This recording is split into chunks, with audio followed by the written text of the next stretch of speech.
छान वाटतं श्वना. कशी मसाज करून घेते बघा. कंटाळा आलाय तिला आता.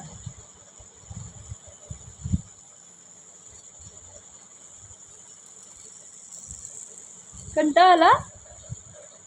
कंटाळा आला काय? जीजी करा मग. जीजी करतय. कंटाळा, पाय दुखायल्यात.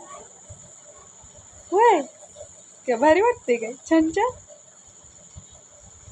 छान वाटते काय? किती छान.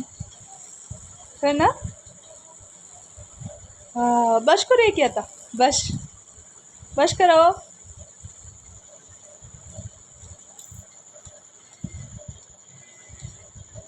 बस उठा की आता. गेला का नाही कंटाळा? आणि पाहिजे. बस की आता. आणि पाहिजेलाय बघा. इडीच आहे नुसती.